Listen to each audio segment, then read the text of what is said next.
Rockin' rollin'.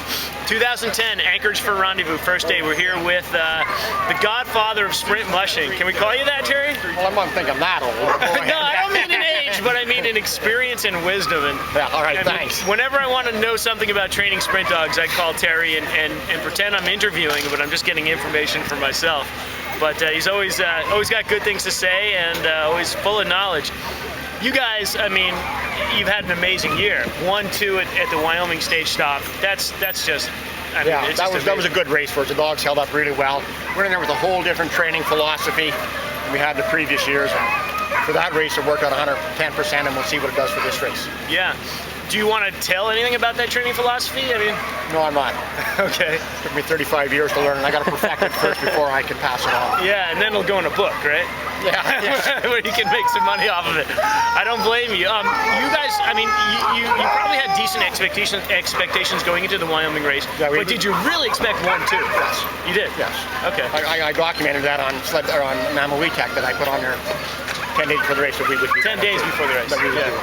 But he didn't think Lena would be 2. He thought maybe top 5. But she may be a little weak compared to your team, but this team's way better than the other team coming into this race. But. And of those 2 top teams, how many? What were the average age of the dogs? Jesus Christ. We had 19 2-year-olds. Lena had 11 2-year-olds on our team. No leader. 5 2-year-olds that would run lead, but we're not really leaders. But he had 8 2-year-olds on his team. Wow, that's great. Well, that bodes well for the future. Yeah. Well, we got a lot of real young. And this team's here are both real young as well. Yeah. And changing from that kind of whatever training you did for that race and then coming here, I mean, you've told me in the past you did a little free running, try to limber them up, try to get them a little faster. Did you do any of that this year? Nope, did not do any of that this year. Just kind of went back into sprint training before this race? Yeah, I guess we didn't do any. Yeah, just run them 14 miles, just run them shorter. Yeah. Trying to get their basic speed up. But no, they come through real quick like it. It's going to be really interesting to show here. It's surprise some guys, I think.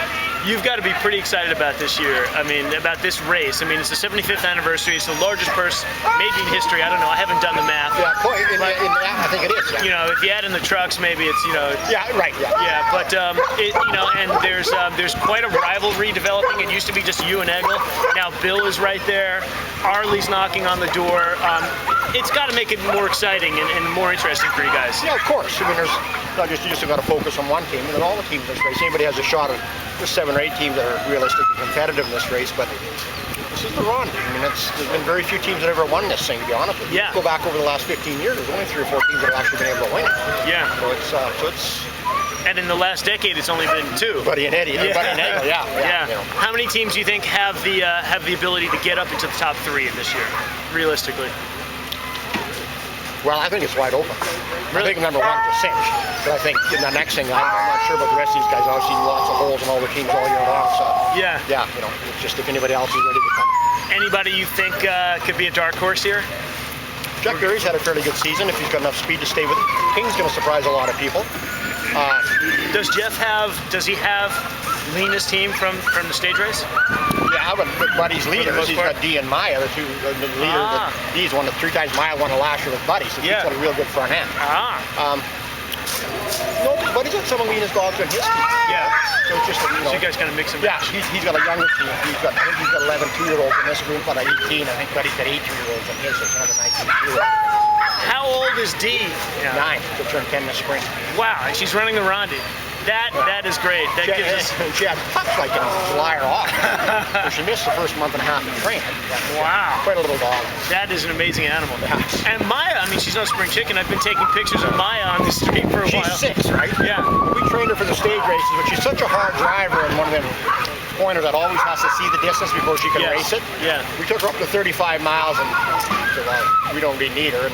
And we cut her back thinking she'd be his ace in the hole for this, and he said, nope, I'm not taking her. I'm taking these dogs over with the stage race, and I've done all the heats and stuff with Jeff to have her. Well, and who are Buddy's leaders?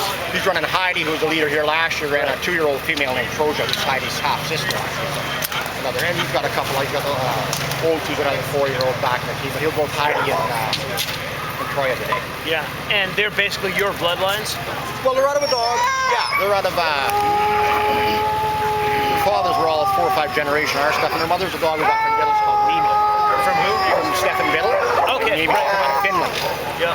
Yeah, so we got a bunch of that stuff on the truck. It's real good stuff. Strategy for today. Is it to jump out to an early lead and then hang on to it, or is it to get around, see what they can do? I mean, you're in a pretty good spot because you know all your main competitors in front of you. You can listen to the radio, see how they do. What's the strategy? That's our old strategy. That's all changed. We don't race that way anymore.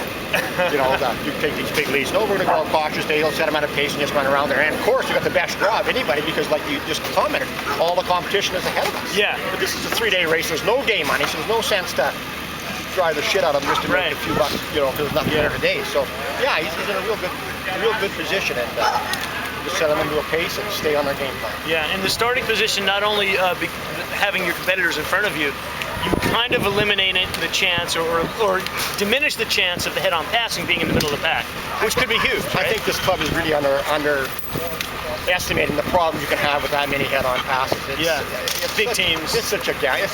Yeah, I feel for Egan. Christ, he's going to be the #1 team. He's probably going to need 5 or 6 teams. Some of these rookie teams are going to have trouble getting through them taller, so they're going to be way off the pace going out. So I just hope we get through it cleanly, to be real honest with you. And you've had experience. I mean, you've raced in Quebec where there ain't nothing but head-on passing. It's a crapshoot. Yeah, it really is. No matter how well trained your team is or how well trained the other team is, you meet on a blind corner or something, and it's a dangerous way of racing, I think. That's why we're not racing Quebec anymore. It's just too much of a gamble. Yeah. You've raced races where there are mass starts of dual starts. One point that had been brought up, I don't know how seriously or seriously at all, could you do dual starts at the Rondy? I thought we should have done dual starts. That was my recommendation. That we do dual starts 3 minutes apart. Yeah. So that's like a minute and a half. So to tighten up the field, and it's just much easier passing from behind the means.